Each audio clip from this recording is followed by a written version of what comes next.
Hello friends, कैसे हैं आप सब। उम्मीद कर रहा हूँ कि अच्छे होंगे। एसजीएस कॉमर्स क्लासेस के यूट्यूब चैनल पर आप सभी का स्वागत है। आज हम देखेंगे बिजनेस स्टैटिक्स, जो बीकॉम सेकेंड ईयर और क्लास 11th दोनों के कॉमर्स के स्टूडेंट्स के लिए बेनिफिशियल होगा।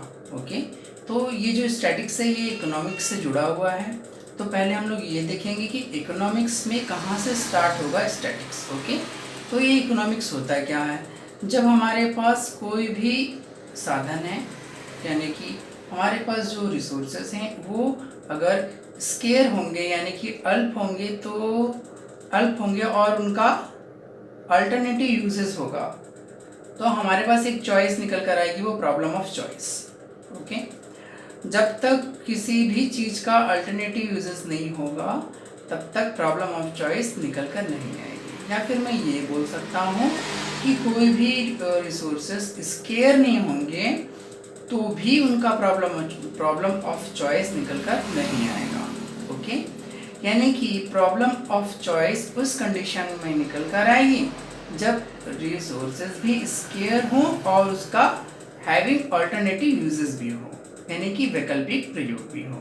कहने का मतलब, जैसे एक आदमी जमीन पर घर भी बना सकता है, खेती भी कर सकता है, ठीक, अब प्लांट भी लगा सकता है, लेकिन ज़मीन का वो सबसे बेहतर यूज़ कैसे करे, यानी कि जो ज़मीन है यानी कि लैंड है वो उसका वैकल्पिक प्रयोग हो पा रहा है, यानी कि अल्टरनेटिव यूजेस हो पा रहा है, यानी कि उसका हाउस भी बनाने के लिए हम लोग यूज़ कर सकते हैं, ठीक है, एग्रीकल्चर पर्पज़ के लिए यूज़ कर सकते हैं हम लोग, ठीक है, और प्लांट भी उस पर लगा सकते हैं।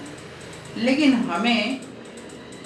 हमारे पास तो जो लैंड है वो तो आपका स्केयर है, यानी कि बहुत कम है, और उसका हमें बेस्ट यूज़ करना है ताकि हमें उसका ज़्यादा से ज़्यादा बेनिफिट मिले।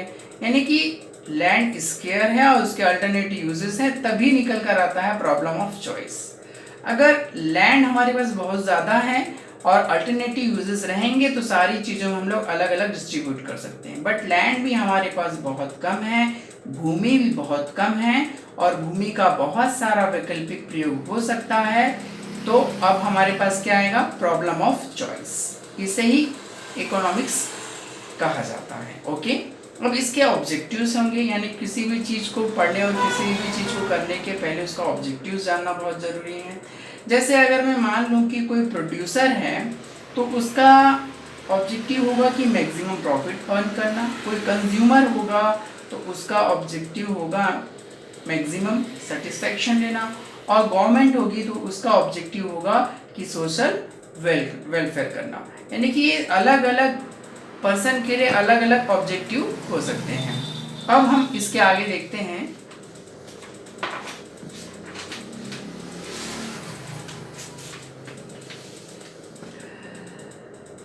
कि इकोनॉमिक एक्टिविटीज़ के एग्जाम्पल्स कौन कौन से होंगे। पहले तो मैं बता दूं आपको इकोनॉमिक एक्टिविटीज़ क्या क्या होती हैं। ऐसा कोई भी वर्क जिससे हमें क्या हो रहा है, मॉनेटरी बेनिफिट मिल रहा है, यानी कि मौद्रिक लाभ मिल रहा है, वो इकोनॉमिक एक्टिविटीज़ कहलाएंगी। जैसे एक एग्जांपल देता हूँ मैं, when you buy something to, है ना, टू कंज्यूमर, यानी कि आप किसी चीज़ को खरीदते हो, कंज्यूम करते हो, तो वहाँ पर आपका मॉनेटरी बेनिफिट चाहिए, यानी आप जितने पैसे खर्च कर रहे हो उतने का सामान आपको, उतनी की बेनिफिट्स उस पैसे से मिलने चाहिए, ठीक है।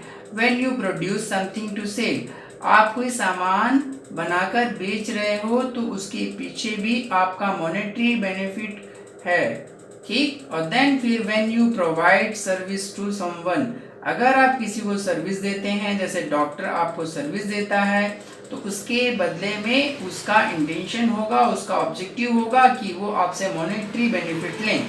बट अगर आप मंदिर, मस्जिद, गुरुद्वारा जाते हो, वहाँ अपनी सर्विसेज देते हो, तो वहाँ पर कोई भी आपका मॉनेटरी बेनिफिट नहीं होता है, और ऐसी एक्टिविटी क्या कहलाती है, नॉन इकोनॉमिक एक्टिविटी कहलाती है। अब हम इसके आगे देखेंगे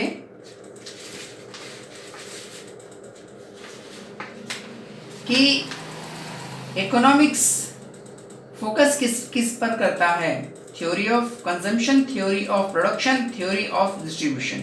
थ्योरी ऑफ कंजम्पशन का मतलब ये होता है कि एक कस्टमर, एक कंज्यूमर मार्केट में गुड्स के अलग अलग प्राइजेस पर वो किस तरह गुड्स का परचेस करेगा। दूसरा, थ्योरी ऑफ प्रोडक्शन में ये देखा जाता है कि प्रोडक्शन में लगने वाले इनपुट्स का प्राइस मार्केट में जब उतरता है, चढ़ता है, यानी कम होता है, ज़्यादा होता है, तब प्रोडक्शन में उस इनपुट्स का कैसे यूज़ किया जा रहा है। देन थ्योरी ऑफ डिस्ट्रीब्यूशन का मतलब होता है कि जो हम लोगों ने प्रोडक्शन में यूज़ किया है, लैंड, लेबर, कैपिटल, एंटरप्रेन्योर, तो उसको क्या क्या मिल रहा है। जैसे लैंड को मिलता है रेंट, कैपिटल को मिलता है इंटरेस्ट, है ना, और वर्कर जो होते हैं उनको मिलता है क्या, वेजेस मिलता है, और फिर लास्ट में आपका होगा एंटरप्रेन्योर, उसको मिलेगा क्या,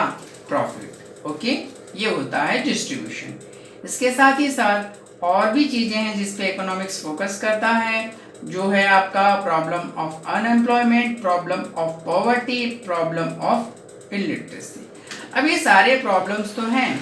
अब इन सारे प्रॉब्लम्स का सलूशन क्या ऐसे ही निकाल कर दे दिया जाएगा हवा में? नहीं। अगर आप सपोज मान लेता हूँ, एक एग्जांपल देता हूँ, आप डॉक्टर के पास जाते हैं, आपको फीवर होता है, तो डॉक्टर पहले पैरासीटामोल देता है कि वो नॉर्मल फीवर होगा।